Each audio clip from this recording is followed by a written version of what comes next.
ಆ ಥರ ಸುದ್ದಿನೇ ಇಲ್ವಲ್ಲ. ಅಲ್ಲ ಸರ್, ಪಕ್ಷದ ಚಿಹ್ನೆ ಇಲ್ಲದೇನೆ ಸಮಾವೇಶ ನಡೆಸ್ತಾ ಇದ್ದಾರೆ ಅಂತೇಳಿ ಸಿದ್ದರಾಮಯ್ಯದೊಂದು ಬಣ ಸಪರೇಟ್ ಆಗಿದೆ ಅಂತೇಳಿ ದೂರ ಹೋಗಿದೆ ಅಂತ ಸುದ್ದಿ ಆಗಿದೆ. ಕೊಡಿ, ಎಲ್ಲಿ ಪತ್ರ ಕೊಡಿ, ಸುದ್ದಿ ಆಗಿದೆ ಸರ್. ಪತ್ರ ಕೊಡಿ ಅಂತ ಕೊಡಿ. ಪತ್ರ ಪಕ್ಷದ ಆಂತರಿಕವಾಗಿ ನಡೆದಿರುವಂತದ್ದು ಎಲ್ಲಿ ಪತ್ರದಲ್ಲಿದೆ? ಹೋಗಿರುವಂತದ್ದು. ಸ್ವತಃ ಅಧ್ಯಕ್ಷರು ಒಂದು ಮೀಟಿಂಗ್ ಕರೆದಿದ್ದಾರೆ ಈ ಸಮಾವೇಶ ಮಾಡ್ಸಕ್ಕೆ, ಅವರೇ ಸೂಚನೆ ಕೊಟ್ಟಿದ್ದಾರೆ. Where is the question? ಎಲ್ಲಿದೆ ಪತ್ರ? ಏನಿದೆ? ಎಲ್ಲ ಅಪಪ್ರಚಾರ ನಿಮ್ಮ ಪ್ರಕಾರ ಪಕ್ಷದ ಒಳಗಡೆ ಇದರಿಂದ ಯಾರು ನನ್ನ ಪ್ರಕಾರ ಎಲ್ಲ ಇಲ್ವೇ ಇಲ್ವಲ್ರಿ. ಈ ತರ ಪತ್ರಗಳನ್ನ ಯಾರು ಹಂಚೋದು ಆ ಥರದ್ದು ಏನು ನಡೆದೇ ಇಲ್ವಲ್ಲ. ಮಾಡ್ತಾರೆ. ಅವ್ರು ಪಿತೂರಿಗಾರರು. ಮೊದಲೇ ಪುತ್ತೂರು ಯಾರು ಗೊತ್ತು? ಪಿತೂರಿ ಮಾಡೋರು ಅವರು. ಪಿತೂರಿಗಳಿಂದ ಈಗ ರಾಜಕೀಯ ಅಸ್ಥಿರತೆ ಮಾಡಕ್ಕೆ ಕೊಟ್ಟಿರೋದು. ಸೊ ಕಾಂಗ್ರೆಸ್ನಲ್ಲಿ ಆ ಥರದ ಯಾವುದೇ ಭಿನ್ನಾಭಿಪ್ರಾಯಗಳು ಅಪಪ್ರಚಾರ ಇಲ್ಲ. ಕಾಂಗ್ರೆಸ್ ಪಕ್ಷದ ಚಿಹ್ನೆಯಲ್ಲೇ ಸಮಾವೇಶ ನಡೀತಿದೆ. ಸೋಷಿಯಲ್ ಸಂಘಟನೆಗಳು ಜೊತೆಗೆ ಸೇರಿ ಅದ್ದೂರಿಯಾಗಿ ಮಾಡ್ತಾ ಇದ್ದೀವಿ.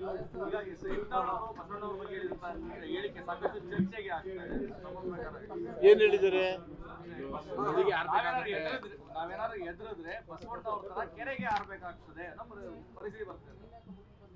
ಮೀಡಿಯಾದಲ್ಲಿ ನೋಡಿದೆ. ಸೊ ಅವರು ಆ ಥರ ಹೇಳಿದ್ದಾರೆ ಅಂದರೆ ಕಲ್ಯಾಣದ ಕ್ರಾಂತಿಯ ಚರಿತ್ರೆಯನ್ನು ಪ್ರತಿಯೊಬ್ಬರು ಸರಿಯಾಗಿ ಅಧ್ಯಯನ ಮಾಡಬೇಕು.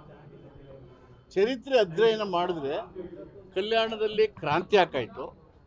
ಬಸವಣ್ಣವರು ಕಲ್ಯಾಣನ ಯಾವ ಥರ ತ್ಯಜಿಸಿದ್ರು ಅನ್ನೋದು ಚರಿತ್ರೆ ಓದಬೇಕು. ಚರಿತ್ರೆ ಸಮಗ್ರವಾಗಿ ಓದಿದ್ರೆ ಅದು ಅರ್ಥ ಆಗುತ್ತೆ. ಯಾರಿಗ ಚರಿತ್ರೆ ಗೊತ್ತಿಲ್ಲ ಅವ್ರು ಕೇಳ್ಕೋಬೇಕು. ಧರ್ಮ ಹಿಂದುತ್ವ ಮಾತಾಡುವಂತಹ ಯತ್ನಾಳ್ ಅವರ ಚರ್ಚೆ ಆಗ್ತಾ ಉಂಟು. ಬಸವಣ್ಣವರ ಬಗ್ಗೆ ಮಾತಾಡ್ತಾರೆ ಅಂದರೆ ಕ್ರಮೇಣ ಗೌರಿ ಅದು ಭ್ರಮ ನಿರೀಕ್ಷಣ ಆಗಿದ್ದಾರೆ. ಹಿಂದುತ್ವ ಅಥವಾ ಮತೀಯವಾದ ಕೋಮುವಾದ ಹೆಚ್ಚು ದಿನ ನಡೆಯೋದಿಲ್ಲ ಅನ್ನೋದು ನಿಧಾನವಾಗಿ ಅವ್ರಿಗೆಲ್ಲ ಮನವರಿಕೆ ಆಗ್ತಾಯಿದೆ. ಅದು ಬಸವನ ಸುಖಿ ರಾಜ್ಯ ಮತ್ತು ಪ್ರಜಾಪ್ರಭುತ್ವ ಸಮ ಸಮಾಜದ ನಿರ್ಮಾಣ, ಅಸ್ಪೃಶ್ಯತೆ ನಿವಾರಣೆ ವಿಚಾರಗಳು, ಸ್ವತಂತ್ರದ ಉದ್ದೇಶಗಳು, ಕಾಂಗ್ರೆಸ್ಸಿನ ಉದ್ದೇಶ ಮತ್ತು ಸಂವಿಧಾನದ ಆಶಯ. ಆ ಕಾರಣಕ್ಕೆ ನಾವು ಸಂಘಟನೆ ಮಾಡಿ ಹೋರಾಟ ಮಾಡ್ತಾ ಇರೋದು. ಅವ್ರಿಗೆಲ್ಲ ಇವೆಲ್ಲ ಗೊತ್ತಿಲ್ಲ ಅಂತ. ಅವ್ರಿಗೆ ಗೊತ್ತಿಲ್ಲ ಇವೆಲ್ಲ. ಅವ್ರು ಓದಲ್ಲ, ಇವು ಬೇಕಾಗಲ್ಲ.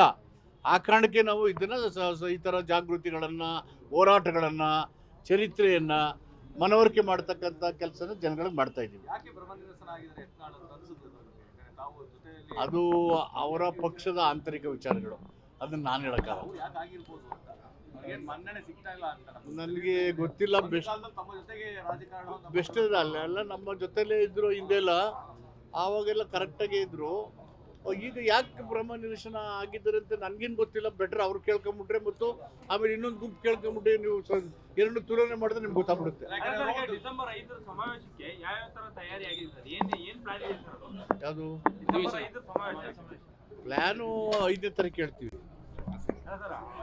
ಕಾರ್ಯಕ್ರಮ ಇರುತ್ತೆ, ಅದಕ್ಕೆ what is our plan, what is our program, what is our stand and ideology ಅಲ್ಲಿ ಎಕ್ಸ್ಪ್ಲೈನ್ ಮಾಡ್ತೀವಿ.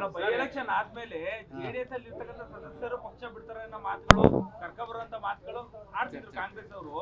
ಈ ಸಮಾವೇಶ ಜೆಡಿಎಸ್ ನೆಲದಲ್ಲಿ ಆಗ್ತಾ ಇದೆ ಹಾಸನದಲ್ಲಿ. ಅದಕ್ಕೆ ಕಾಂಗ್ರೆಸ್ಸು ಯಾವತ್ತೂ ಈ ಮೇಲೆ ಬಿದ್ದು ನೀವು ಬನ್ನಿ ಹಂಗೆ ಬನ್ನಿ ಅಂತ ಹೇಳಲ್ಲ. ಬಟ್ ಕಾಂಗ್ರೆಸ್ ಡೋರ್ಸು ಕಾಂಗ್ರೆಸ್ಸಿನ ಸಿದ್ಧಾಂತದ ಒಬ್ಬರವರೆಗೂ ಓಪನ್ ಆಗಿರ್ತದೆ. ನನ್ನ ಗಮನಕ್ಕೆ ಯಾರು ನಾವು ಬರ್ತೀವಿ ಅಂತ ಹೇಳಿಲ್ಲ.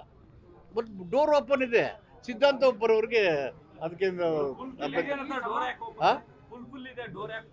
Because Congress is A movement. Congress ಅಂದರೆ ಚಳುವಳಿ. ಈ ಚಳುವಳಿ ಅಗ್ನಿ ಹೇಳಕ್ಕೆ ಯಾರು ಬರ್ತಿದ್ರು ಸೇರ್ಸ್ಕೋಬೇಕಲ್ಲ. ಆ ಸಿದ್ಧಾಂತ ಒಪ್ಪಬೇಕು.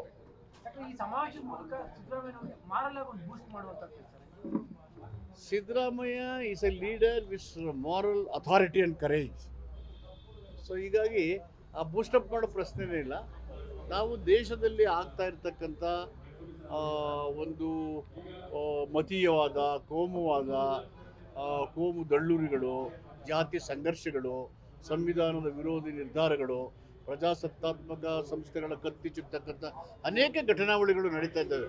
ಇವು ರಾಜ್ಯ ಮತ್ತು ರಾಷ್ಟ್ರದ ಹಿತದೃಷ್ಟಿಯಿಂದ ಆರೋಗ್ಯಕರವಾದಂಥ ಸಂಗತಿಗಳಲ್ಲ. ಒಂದು ರಾಜಕೀಯ ಪಕ್ಷವಾಗಿ, ಒಂದು ಸರ್ಕಾರವಾಗಿ ಸಂವಿಧಾನಬದ್ಧವಾಗಿ ಕೆಲಸ ಮಾಡಬೇಕಾದದ್ದು ನಮ್ಮೆಲ್ಲರ ಕರ್ತವ್ಯ. ಇದನ್ನು ವಿವರಿಸಬೇಕು, ಜನರಿಗೆ ತಿಳಿ ಹೇಳಬೇಕು, ಇಂಥ ಒಂದು ಚಳುವಳಿ ಕಟ್ಟಬೇಕು. ಈ ಚಳುವಳಿಗೆ ಮುಖಾಂತರ ಹೊಸ ತಲೆಮಾರಿನ ಸಾಂಸ್ಕೃತಿಕ ನಾಯಕತ್ವ ಮುಂದಕ್ಕೆ ಬರಬೇಕು ಅಂತಕ್ಕಂಥದ್ದು ನಮ್ಮೆಲ್ಲರ ಉದ್ದೇಶ. ಗಂಭೀರ ಆರೋಪ ಮಾಡಿದ್ದಾರೆ. ಯಡಿಯೂರಪ್ಪ ಅವರು ಸಿಎಂ ಆದಾಗ ಸಾವಿರಾರು ಕೋಟಿಯನ್ನ ಮಾಡಿದ್ದಾರೆ, ಅವ್ರು ಹಂಗಿರ್ತಾರೆ ಅಂತ ಹೇಳಿ ಒಂದು ಗಂಭೀರ ಆರೋಪವನ್ನು ಮಾಡ್ತಾರೆ. ಆ ಎಲ್ಲ ಆರೋಪಗಳನ್ನು ಸಾಕ್ಷೀಕರಿಸುವಂಥ ಶಕ್ತಿ ಸಾಮರ್ಥ್ಯ ಇರೋದು ಯತ್ನಾಳ್ ಅವ್ರಿಗೆ. ಅವ್ರು ಕೇಳಿಬಿಟ್ರೆ ಎಲ್ಲ ವಿವರಿಸ್ಬಿಡ್ತಾರೆ ಅಂತ ಕಾಡುತ್ತೆ. ತನಿಖಾ ಏಜೆನ್ಸಿಗಳಿದ್ದಾವೆ, ಅವ್ರು ಏನು ಸಾಕ್ಷಿದ ಕೊಟ್ಟರೆ ನ್ಯಾಚುರಲಿ ಆ ತನಿಖಾ ಏಜೆನ್ಸಿಗಳು ಸ್ಥಾಪನೆ ಮಾಡಿರೋದೇ ತನಿಖೆ ಮಾಡೋದಕ್ಕೆ. They are free. ಅಲ್ಲ, ಈಗ ಸರ್ಕಾರಗಳು ಸಾಕಷ್ಟು ಕೇಸ್ಗಳನ್ನು ಪ್ರಕರಣವನ್ನ ಮತ್ತೆ ರೀಓಪನ್ ಆಗುವಂಥದ್ದು ಆಗ್ತದೆ. ಈ ರೀತಿಯಾದಂಥದ್ದು ಈಗ ಸಾವಿರಾರು ಕೋಟಿ ಆರೋಪ ಮಾಡಿದಾಗ ಸರ್ಕಾರ ಯಾಕೆ ಅದ್ರ ಬಗ್ಗೆ ಗಮನ ಹರಿಸಲ್ಲ? ರೀಓಪನ್ ಅಂತ ಹೇಳಿ ರಾಜಕೀಯ ದ್ವೇಷದಿಂದ ಏನು ಮಾಡ್ತಾರಲ್ಲ, ಎಲ್ಲೆಲ್ಲಿ ದಾಖಲಾತಿಗಳು ದೂರುಗಳು ಆ ಥರ ಇದ್ದಾವೆ, ಆ ದಾಖಲಾತಿ ದೂರಿನ ಆಧಾರದ ಪರಿಶೀಲನೆಗಳನ್ನು ಮಾಡಿ ತನಿಖೆಗೆ ಯೋಗ್ಯತೆ ಅನ್ನೋದು ಒಂದು ಸರ್ಕಾರವಾಗಿ ನಿರ್ಧಾರ ಮಾಡುತ್ತೆ. ಸ್ವಯಂ ಪ್ರೇರಿತವಾಗಿ ತನಿಖೆ ಮಾಡಿಸ್ಬೇಕು ಅಂತ ಯಾರೋ ವ್ಯಕ್ತಿಗಳು ಬಯಸಿದ್ರೆ ತನಿಖಾ ಸಂಸ್ಥೆಗಳಿದ್ದು ಅದಕ್ಕೆ ಸ್ಥಾಪನೆ ಮಾಡಿದ್ದಾವೆ. They are free to go before enquiry commission. Yatnal ಅವರು ದಾಖಲೆಗಳನ್ನ ಸರ್ಕಾರಕ್ಕೆ ನೀಡಿದ್ರೆ ತನಿಖೆಗೆ ಸರ್ಕಾರ ಮುಂದಾಗುತ್ತೆ. ಮೊದಲು ದಾಖಲಾತಿ ನೀಡಲಿ, ಲೆಟ್ ದೆಮ್ ಗಿವ್ ಡಾಕ್ಯುಮೆಂಟ್ಸ್. ಈಗ ವಕ್ಫ್ ವಿಚಾರ ಮತ್ತೆ ಮೂಢ ವಿಚಾರ, ವಾಲ್ಮೀಕಿ ವಿಚಾರ ಎಲ್ಲವೂ ಕೂಡ ಸರ್ಕಾರಕ್ಕೆ ಏನಾದರೂ ಡ್ಯಾಮೇಜ್ ಆಗ್ತಾ ಇದೆಯಾ? ಈಗ ಇವೆಲ್ಲವೂ ಕೂಡ ಒಂದು conspiracy. MUDA is not an issue, the made it an issue. ಅದ್ರ ಮುಖಾಂತರ ಸಿದ್ದರಾಮಯ್ಯನವರ ನಾಯಕತ್ವವನ್ನು ವ್ಯಕ್ತಿತ್ವವನ್ನು ಹಾಳು ಮಾಡಿ ಚುನಾವಣೆ ಬುಡಂಬ ಏರ್ಪಡ್ತಕ್ಕಂಥ ಪ್ರಯತ್ನಗಳು ಪಿತೂರಿ ನಡೆದಿರ್ತಕ್ಕಂಥದ್ದು ಜಗಜ್ಜಾಹೀರಾಗೋಯ್ತು. It is not an issue. ಸ್ವತಃ ನ್ಯಾಯಾಧೀಶರೇ what is the role of chief minister ಅಂತ ಪ್ರಶ್ನೆ ಮಾಡ್ತಕ್ಕಂಥದ್ದನ್ನು ಕೇಳಿದ್ದೀವಿ. What is is role? ಇವ್ರ ಜಮೀನು ಹೋಗಿರೋ ಜಮೀನು ಪರಿಹಾರ ಕೊಡಿ ಅಂತ ಕೇಳಿದ್ರು ಅವ್ರ ಮನೆಯವರು, ಅವರು ಅಲ್ಲ. So what is is role? So ಅಲ್ಲಿ ಏನೂ ಇಲ್ಲ. ಹಾಗೇನೆ ವಕ್ಫ್ದು 2,000 ಅರ್ಜಿ ಎನ್ಕ್ವೈರಿ ಅವರೇ ಹಾಕಿದ್ರು BJP ಅವರು. ಅವರೇ ಮಾಡ್ಬಿಟ್ಟು ಪುನಃ ಇವ್ರು ಮಾಡ್ದಂಗೆ ಕೇಳೋದು ಎಷ್ಟು ಸರಿ? ಇವೆಲ್ಲ ದಾಖಲಾತಿ ಆಧಾರದ ಮೇಲೆ ಯಾರ ವಸ್ತು ಯಾರಿಗೆ ಸೇರಿತು ಅಂತೇಳಿ ಅದನ್ನು ಪರಿಶೀಲನೆ ಮಾಡಬೇಕು ಕಾನೂನಾತ್ಮಕವಾಗಿ. ಅದು ಕಾನೂನಾತ್ಮಕ ಸರಿ ಇಲ್ಲದ್ರೆ ಕ್ರಮ ತಗೋತೀವಿ. ಹೇಳಿದರೆ ಮುಖ್ಯಮಂತ್ರಿಗಳು ರೈತರು ಯಾವ ಜಮೀನು ಇದು ಮಾಡಿಬಿಡಿ ಅಂತ ಹೇಳಿದ್ಮೇಲೆ where is the question of ಇದು? ಸರ್, ನಿಮ್ಮ ಪ್ರಕಾರ ಮೂಡ ಏನು ಹಗರಣ ಅಲ್ಲ ಅಂತ? ಮೂಡ ಯಾರಿಗೆ? ಮೂಡ CM ಅವರ ಇದಕ್ಕೆ ಜುಡಿಷಿಯಲ್ ಕಮಿಷನ್ ಎನ್ಕ್ವೈರಿ ಮಾಡಿದೆ. ಅದಾಗಿದೆ ಇಲ್ಲವೋ ಅನ್ನೋದನ್ನ judicial commission look into the matter. Chandrashekhar Swamiji ಅವರು ಎಫ್ಐಆರ್ ಆಗಿರುವಂಥ ವಿಚಾರಕ್ಕೆ ಒಂದು ಕಡೆ ಒಕ್ಕಲಿಗ ಸಂಘಟನೆಗಳು ಪ್ರತಿಭಟನೆ ಮಾಡ್ತಾರೆ, ಬಿಜೆಪಿ ಸಹ ಸ್ವಾಮೀಜಿ ಪರ ಹೋರಾಟವನ್ನು ಮಾಡ್ತಾರೆ.